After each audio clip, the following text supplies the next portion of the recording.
नमस्कार, news for nation देख रहे हैं। मैं हूं आपके साथ वंदना। 4 अप्रैल को बिहार में एमएलसी चुनाव होने वाले हैं 120 सीटों पर। आज जदयू की तरफ से उम्मीदवारों की घोषणा कर दी गई है। वहीं जदयू ने ये भी दावे किए हैं कि बिहार में महिला वोटर जो है वो 100% एनडीए के खाते में ही जाएगा। यही नहीं, उन्होंने तेजस्वी यादव पर भी कटाक्ष करते हुए कहा है कि जिस तरह से दावे करते हैं कि बिहार में A to Z की पार्टी है, तो जदयू भी ये दावे करता है कि बिहार में हम लोग सब लोग को मिला जुला करके लेकर के चलते हैं। हम आपको सुनवाते हैं एक एक करके क्या कुछ कह रहे हैं बिहार के जदयू के प्रदेश अध्यक्ष उमेश कुशवाहा, जल संसाधन मंत्री संजय झा और भवन निर्माण मंत्री अशोक चौधरी।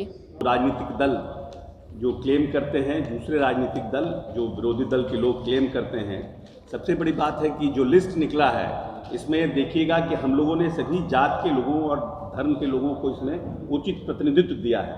और सबसे अच्छी बात यह है कि आज अंतर्राष्ट्रीय महिला दिवस है और हम लोगों ने उस अंतर्राष्ट्रीय महिला दिवस के उपलक्ष्य में भी जो हम लोगों ने सीटों की घोषणा की है उसमें उचित प्रतिनिधित्व देने का काम किया है। जो लोग बड़ी बड़ी बातें करते हैं राजनीतिक रूप से और बोलते हैं महिलाओं के लिए, उनके कार्य करने की प्रणाली और उनके बात करने की प्रणाली दोनों अलग है। लेकिन हमारे नेता के कार्य करने की प्रणाली और बात करने की प्रणाली दोनों सेम है। और हम लोगों ने इस बार भी इस 11 सीटों में 3 सीट महिलाओं को दिया है और खास करके महिलाओं में 2 सीट जो महिला का जो हमारे सिटिंग है, मनोरमा देवी जी और रीना यादव जी, दोनों यादव कम्युनिटी के हैं। इसलिए हम ऐसे राजनीतिक दल हैं जो लोग हमें वोट देते हैं या वोट नहीं देते हैं, हम अपने लोगों को आगे ले जाने में उनको हम प्रश्रय देते हैं। ये हमारे नेता की सोच है और ये हमारे नेता की समझ है।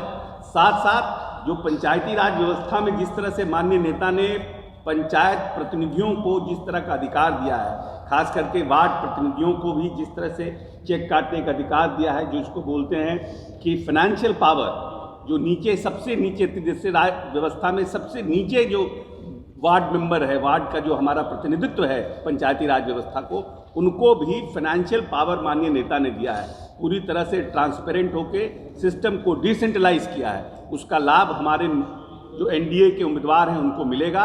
और इस बार हम समझते हैं कि जिस तरह से अति पिछड़ों के आरक्षण, महिलाओं के आरक्षण के बाद एक बड़ा प्रतिनिधित्व इस पंचायती राज व्यवस्था में जिस तरह से आया है माननीय नेता के मार्गदर्शन में, उसका लाभ हमारे उम्मीदवारों को मिलेगा। बहुत बहुत धन्यवाद।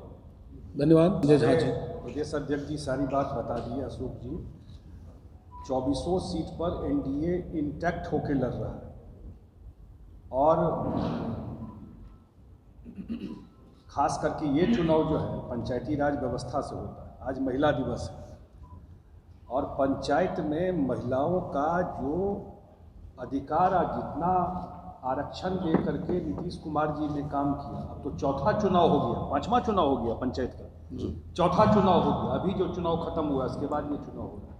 अब इतनी बड़ी संख्या में महिलाएं जीत के आई हैं, वो वोट तो इधर उधर नहीं जाने वाला और वोट में 1% हिलडोल हो जाता है। महिला वोट 100% नीतीश कुमार जी के साथ है। ये जो चुनाव होगा, आजकल नहीं देखता है कितना एग्जिट पोल या सर्वे आता रहता है, पहले ये जात वो जात, अब नया थ्योरी चला है कि महिला वोट किधर है। विश्लेषण भी होता है कि महिला वोट दे दी इसलिए जीत गए। इसलिए इस चुनाव में महिलाओं का बहुत बड़ा योगदान होने वाला है।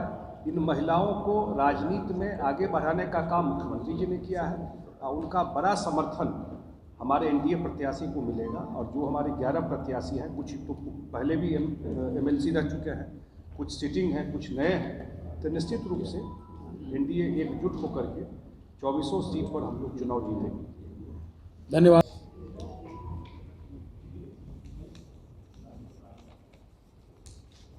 प्रेस कॉन्फ्रेंस में उपस्थित माननीय जल संसाधन मंत्री श्री संजय झा जी, माननीय भवन मंत्री श्री अशोक चौधरी जी, माननीय मंत्री जमा खान साहब, माननीय सम्मानित मुख्यालय प्रभारी मृत्युंजय जी, वासुदेव जी, आप उपस्थित इलेक्ट्रॉनिक मीडिया के साथीगण, प्रिंट मीडिया के साथी, छायाकार साथीगण, आप सबों का हार्दिक स्वागत है जैसा कि आप सभी को मालूम है, बिहार विधान परिषद के लिए होने वाले स्थानीय प्राधिकार निर्वाचन क्षेत्र का चुनाव होने जा रहा है, जिसका अधिसूचना भी जारी हो चुका है। 4 अप्रैल को चुनाव होना है। इसके लेकर हमारी पार्टी पूरी तैयारी कर चुकी है और आज उम्मीदवारों का औपचारिक रूप से घोषणा भी आपके बीच होना है। मुझे पूरा विश्वास है कि सभी 2400 सीट पर हमारी एनडीए पूरे मजबूती के साथ चुनाव जीतेगी। मेरा विकास मुद्दा होगा, जो माननीय मुख्यमंत्री नीतीश कुमार जी ने जो इन 16 वर्षों में बिहार के विकास के लिए जो किए हैं, उसको लेकर हम जो हमारे मतदाता हैं, त्रिस्तरीय पंचायती राज के जनप्रतिनिधि, उनके बीच में जाएंगे और वो सभी जनप्रतिनिधि भी विकास के पक्षधर हैं। मुझे पूरा भरोसा है कि सभी लोग जो हमारे जनप्रतिनिधि हैं, त्रिस्तरीय पंचायती राज के जो मतदाता हैं, वो गोलबंद होकर एनडीए के पक्ष में वोट करेंगे। विपक्ष के पास कोई मुद्दा नहीं है। हम निश्चित रूप से सभी जगह प्रदर्शन करेंगे। आज हमारा जो जनता दल यूनाइटेड पार्टी की ओर से जो हमारा जो क्षेत्र निर्वाचन क्षेत्र संख्या और जो हमारा नाम है उम्मीदवार का, उनका हम आपके बीच घोषणा करते हैं।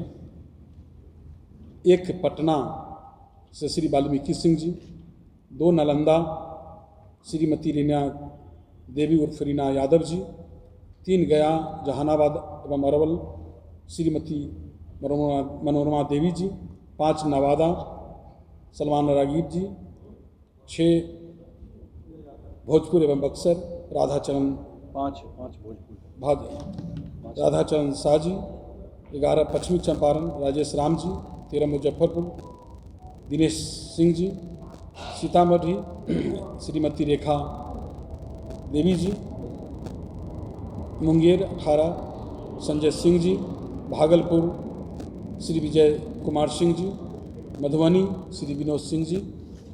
मुझे पूरा भरोसा है जो हमारे पार्टी के जो उम्मीदवार हैं सभी जगहों पर और हमारे दल के साथ साथ जो हमारे एनडीए घटक दल के जो भी उम्मीदवार हैं सभी जगह से चुनाव जीत कर आएंगे। बहुत बहुत धन्यवाद। तो आपने सुन लिया कि क्या कुछ कहें। आपको बता दें कि बिहार में 4 अप्रैल को एमएलसी के चुनाव होने वाले हैं। सभी पार्टियां जो है अपने अपने उम्मीदवारों की घोषणा कर रही है। इसी क्रम में जेडीयू ने भी अपनी उम्मीदवारों की घोषणा कर दी है। देखने वाली बात रहेगी कि जो 7 अप्रैल के परिणाम आने वाले हैं क्या कुछ रिजल्ट आता है। इसका और बस इतना ही। बने रहिए न्यूज़ नेशन के साथ। धन्यवाद।